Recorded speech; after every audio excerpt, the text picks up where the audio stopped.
Hello, everyone, and welcome to the National History Day in Iowa Documentary Category webinar. My name is Vania Boland, and I'm the State Coordinator with the National History Day in Iowa program. And today, joining us for the webinar is Alex, who is an alumni in the documentary category. Alex, can you say hello and introduce yourself? Hey everyone, I hope you're doing great out there. My name is Alex, and I am currently a senior at the University of Iowa, where I'm studying international relations Spanish, and then I have a minor in Arabic. So back in high school, I was in the History Day program for 6 years, from 7th grade all the way up through my senior year. And for 3 of those years, I did an exhibit, then I did a performance, and in the last 2 years, I produced a documentary, which ultimately had the best result for me. I took both of those documentaries to the national contest, and one of them ended up winning second place in the nation, representing Iowa, which was just an amazing experience and was absolutely the highlight of my high school career. I'm really excited to kind of share some of my wisdom with you all and encourage you to check out the documentary unit of exhibiting your topic. A documentary should reflect your ability to use audio-visual equipment to communicate your topic's significance. The documentary category will help you develop skills in using photographs, film, video, audio, computers, and graphic presentations. Your presentation should include primary source materials and also must be an original production. To produce a documentary, you must have access to equipment and be able to operate it. But before you start, we want you to ask yourself a couple questions. Am I interested in using computers, cameras, and other technology? Is creating a documentary the best way to show my topic? For example, are there enough still photographs related to my topic that I can use in my documentary? Can I conduct and record interviews to use as film clips in the documentary? Do I have access to equipment that will be needed to make a documentary? Alex, do you have a couple pieces of advice or suggestions that students should be thinking about before they start building a documentary?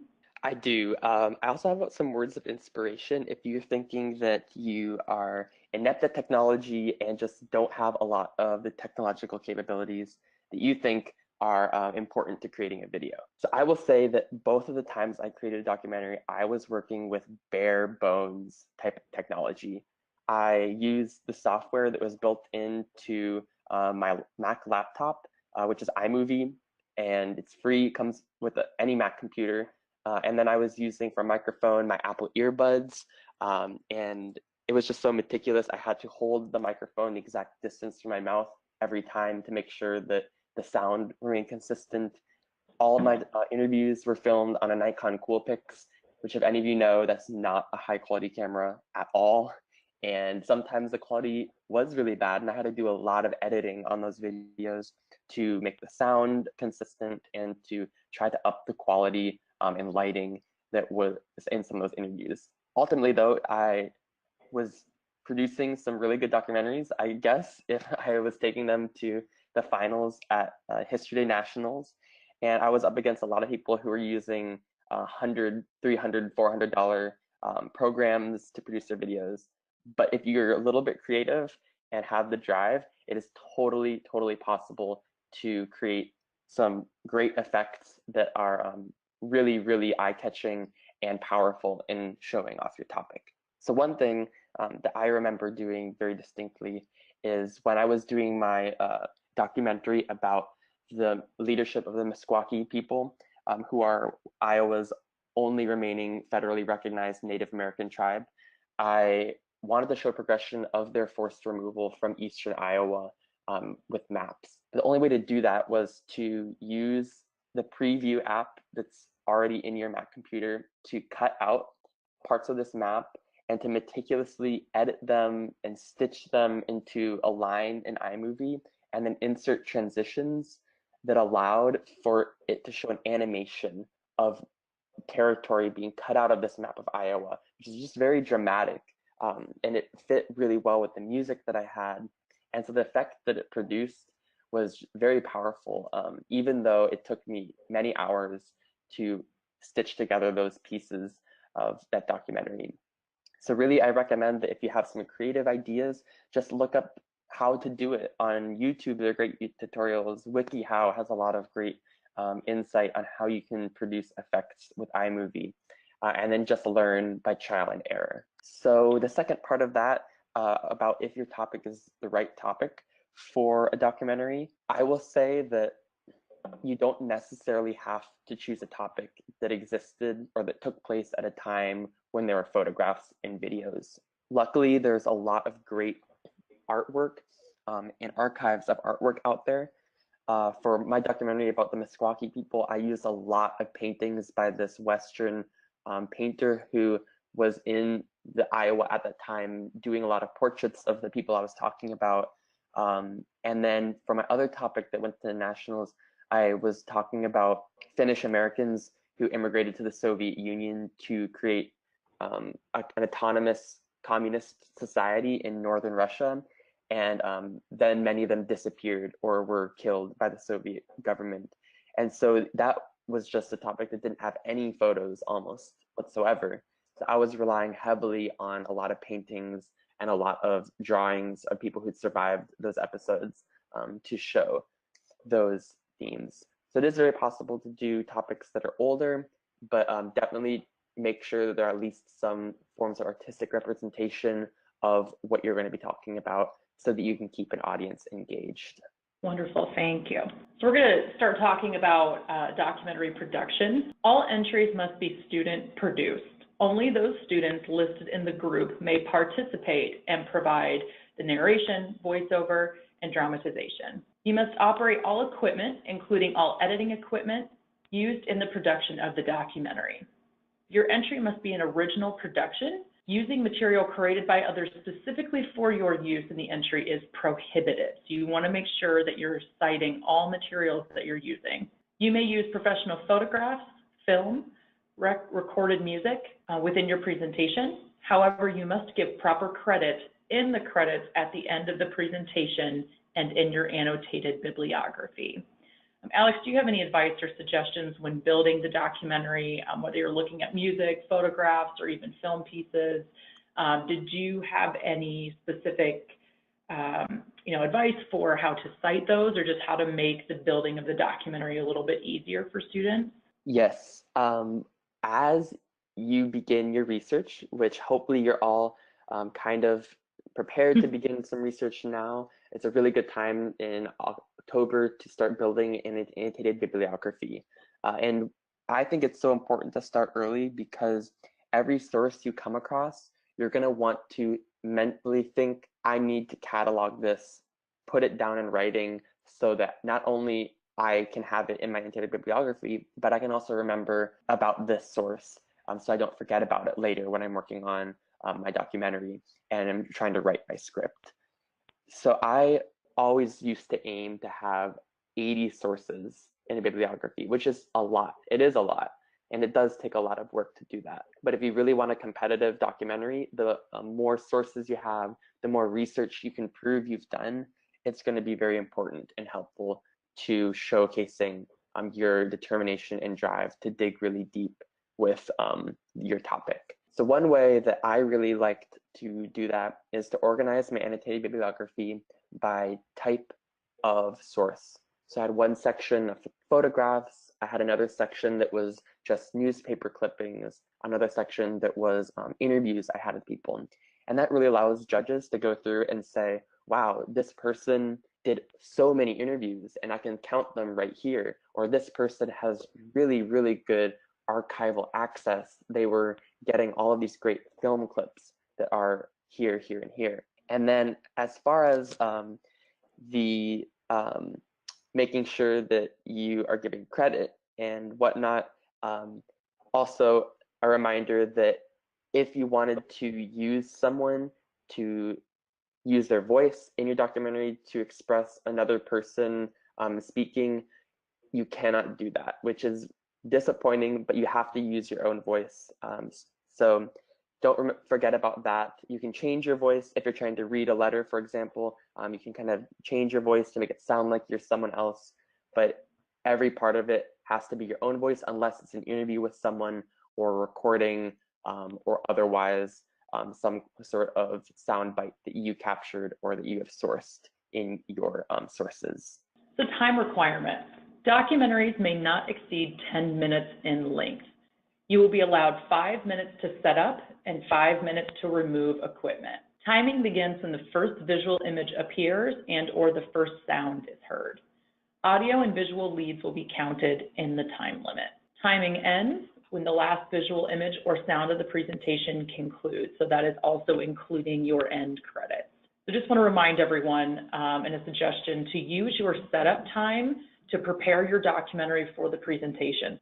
Alex, do you have any suggestions about the time requirement? Did you have anyone check out your documentary before you went to contest? Can you just kind of walk us through how you prepared for that? I did have a lot of people look at my documentary. I think I had 3 different teachers at my high school look at my documentary. My National History Day coordinator at my school looked at my documentary a lot. And I also had other History Day students look at my documentary, tell me what was confusing, and tell me what they didn't like. It might be challenging to take some criticism if you're not used to that, but trust me, the more someone tears apart your documentary and tells you they didn't like something, the better you'll be prepared for the judges at competition. As far as the time length and setup, takedown, hope for the best, but expect technological disaster. I recommend showing up prepared with both a burned DVD of your documentary, which a burned DVD, remember that is something that takes probably 30 minutes to up to an hour to burn. You can't just drag and drop your documentary onto that. You actually have to go through the burning process. And then as a backup to that, if you have a computer you're working on, bring that computer with a documentary on it. So in case of some sort of malfunction, your DVD or the DVD player, you're prepared to hook your computer directly into a projector using whatever adapter is necessary so that you have an alternative backup way of presenting. Because at the end of the day, you don't want to be the person who has to show the documentary to the judges off of your laptop or off of some kind of handheld device, because that, of course, will make you very nervous, and you just aren't going to feel like you did it justice, all the work that you put into your documentary. Wonderful, thank you. So credits. At the conclusion of the documentary, you must provide a list of acknowledgments and credits for all sources. These credits should be brief, not full bibliography citations, and not annotated. You are not required to credit individual images or video clips while the documentary is playing. That is the purpose of the credits at the end. The list of credits counts towards the 10-minute time limit and should be readable by viewers. Alex, do you have any suggestions for the ending credits? Sure. I really recommend that for conciseness and for the purposes of making sure that everyone can read those credits, do not put every source you have on there. I have seen people do that, and it's like watching The Matrix happen on screen. It just runs by with 100,000 characters, and then it's just done. And then it leaves people thinking, what on earth did I just see? So you really want to make sure that you're choosing specific things that you want to be in the credits. For example, interviews, you want to give credit to the people who helped do those interviews and their title. Secondly, you're going to want to give credit to any archives that you used heavily for videos or photos or paintings, and then any museums that you visited or that helped you by providing you with some resources, working one-on-one with you, between you and a curator to help you produce that. So I recall using, specifically crediting the Meskwaki settlement and their Historical Preservation Society for being very helpful in providing critiques. And then on my project about Finnish Americans, I credited several heritage centers in Michigan and Minnesota. Even though I hadn't visited them in person, I had done a lot of email correspondence with people, with archivists working at those centers that really helped my documentary come out. And then, of course, when you're done with your documentary, you can mail it out to those people. And they will be so gracious to see their name come up in the credits as someone who helped you with that process. Wonderful, thank you. So let's talk a little bit about the required written material. For the documentary category, you're going to need 3 copies of your process paper and 3 copies of your annotated bibliography. The process paper describe these 4 things: how you chose your topic, how you conducted your research, how you selected your presentation category, the documentary category, and created your documentary, how your project relates to the National History Day theme. The annotated bibliography is a list of sources that contributed to your research, and it needs to be organized in primary and secondary sources. Make sure to include sources of all visual, audio material, and oral interviews. And if you have multiple photos, make sure to bundle photos or other materials from the same collection in a single citation. Annotations must explain how the source was used. Alex, I know you touched base a little bit on this in a couple slides earlier, but can you kind of remind students of some suggestions or advice on how to not only start early on the bibliography, but how to stay organized throughout their research? Yes, absolutely. So annotated bibliography, remember for each citation you make, you're going to want to write a little write-up of what that source is about or encompasses and how it helped you. I aim for 4 sentences, maybe 5 sentences, but no more, just because at the end of the day, the judges aren't going to read a half-page citation. Even though it's helpful to you, perhaps, that you're writing out how it helped you, really think about how you want this to come off to the judges. You're going to want it to be organized and to the point. With the process paper, I hated writing process papers. I'm going to be very, very, very honest. It was something I dreaded just because I felt like it was kind of something that I had to do after I'd already finished my documentary, after I'd done my annotated bibliography. But really the best way to go about doing a process paper is about halfway through creating your documentary, kind of pause and think about, remember back to how you chose your topic and what you've done so far with research. So perhaps in February, that would be a good time, or January especially, would be a great time to write that first draft of your process paper and explain your research process up until that point. And that's a working process paper is how I like to imagine it, because really it's something that you're constantly adding on to and editing as your research progresses, as you talk to more people and learn more about your topic, and as your thinking changes also. So really don't have as much dread about writing that process paper. It's not very long, and it can also help you kind of imagine your topic and how it fits in with National History Day's theme, which you can never underestimate enough how important that is to link it back to the theme and to really hit that home with the judges, because that's a huge part of how you're being scored at the end of the day. If you're looking for additional assistance, not just on the documentary category, but maybe you're looking for some additional help in research, we do have a couple opportunities with National History Day. So history labs are open research opportunities with different libraries and special collections and historians across the state. So make sure to visit the National History Day in Iowa website to see a couple of our history lab dates coming up. Workshops, we have 2 different workshops this fall. So we have our first one in Des Moines, which is November 17th, and our second one in Iowa City, which is Saturday, December 8th. So make sure if you're available for those 2 Saturdays, come hang out with us and learn about the documentary category, learn a little bit more about the theme, and we will have other staff members to help with research. Also, make sure to sign up for a National History Day in Iowa mentor. So we started this program last year. Students are welcome to register for a mentor, and they will be paired with a National History Day in Iowa alumni to help not only with their research, but answer any questions that they have and be that mentor throughout the year and help guide their project to success. So make sure to check out the National History Day in Iowa Workshop and Assistance website. There's the link right there. Click on it, check it out, and let us know if you have any additional questions. So if you have questions on the documentary category research, like I mentioned, feel free to shoot me an email or give me a call. We are here to help you be a success this year. So Alex, do you have any final pieces of advice or suggestions or maybe guidance on the documentary category that you want to share? Yes, my last piece of advice is to have so much fun with your project, because it really is not just a day, it's an experience, it's a journey. And I just so fondly remember going to the special collections at the Davenport Public Library and just doing research, driving to Iowa City to the archives at the Historical Society and researching and visiting the Meskwaki settlement to talk to people. because they really, really love that their topic or their expertise is getting interest from students, from young people who want to learn more. And they're going to be very appreciative to hear that you're working on a project that at the end of the day can be very useful. My documentaries are up on YouTube. You can check them out, I think, still through the History website. One of them, I believe, is linked as an example documentary.